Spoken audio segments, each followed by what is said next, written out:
अपने इस विजुअल में हम आप लोगों को अष्टसखा के कवियों के संबंध में बताएंगे, जिन्हें अष्टछाप के कवि भी कहा जाता है।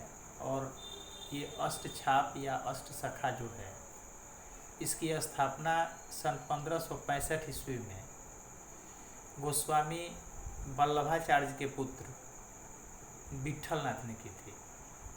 यानी इसके संस्थापक जो थे, यदि आपसे प्रश्न पूछा जाता है कि अष्टसखा की स्थापना किसके द्वारा की गई या अष्टसखा के संस्थापक कौन थे, तो इसका उत्तर है गोस्वामी विट्ठलनाथ। और यदि यह पूछा जाता है कि अष्टसखा या अष्टछाप की स्थापना कब की गई, तो इसका उत्तर है 1565 ईस्वी।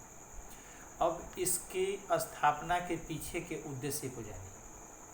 इसकी स्थापना गोस्वामी विट्ठलनाथ के द्वारा गुरु शिष्य परंपरा को पुनर्जीवित करने के लिए की गई थी। गुरु शिष्य परंपरा को कायम रखने के लिए, गुरु शिष्य परंपरा का महत्व समाज के सामने बना रहे, यह बताने के लिए गोस्वामी विट्ठलनाथ ने, जो कि वल्लभाचार्य के पुत्र थे, इसकी स्थापना सन 1565 ईस्वी में की थी।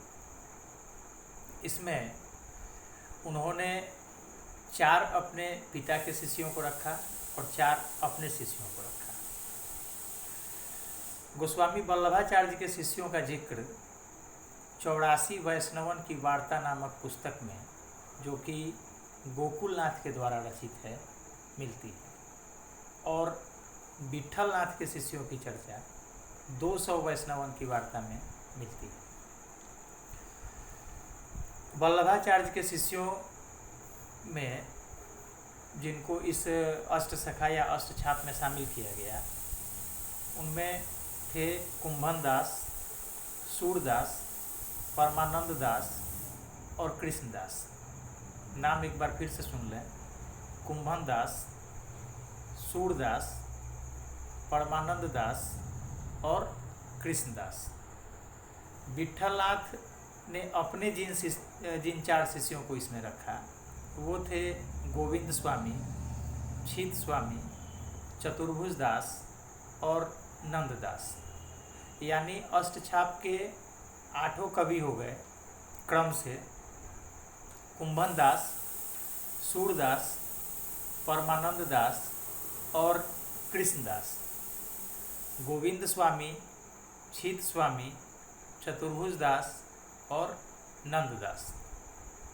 ये इन 8 लोगों को मिला करके अष्टसखा या अष्टछाप की स्थापना की गई थी। इन सभी लोगों ने ब्रज भाषा में अपने अपने काव्य रचे। यानी इनकी रचना जो है वो ब्रज भाषा में है। इन 8 कवियों की रचना ब्रज भाषा में है।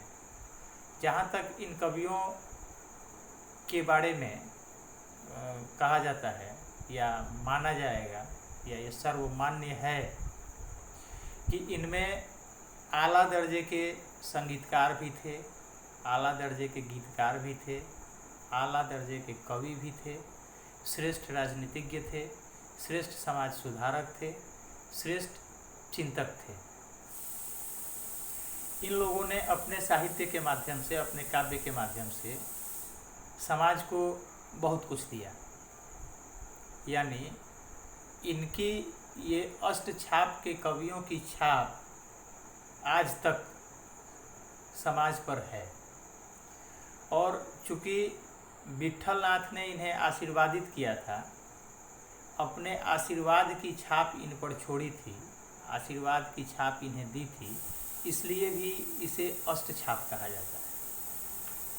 ऐसा माना जाता है कि ये प्रभावशाली रूप से, यानी प्रभावी रूप से इसका प्रभाव जो समाज पर रहा, वह 84 वर्षों तक रहा। लेकिन ये कहने की बात है, 84 वर्षों तक ही नहीं, 1565 ईस्वी में जो स्थापना की गई थी, उसका प्रभाव हम आज तक देखते हैं। गुरु शिष्य परंपरा समाज में आज भी कायम है, चाहे जिस रूप में हो, जैसे हो। आज भी शिष्यों के लिए गुरु की प्रधानता है और गुरु भी अपने शिष्यों से उतना ही स्नेह, उतना ही लगाव रखते हैं। यानी जो जो इसका उद्देश्य था, जिसके लिए यह बनाया गया था, वह आज तक कायम है, आज तक चल रहा है।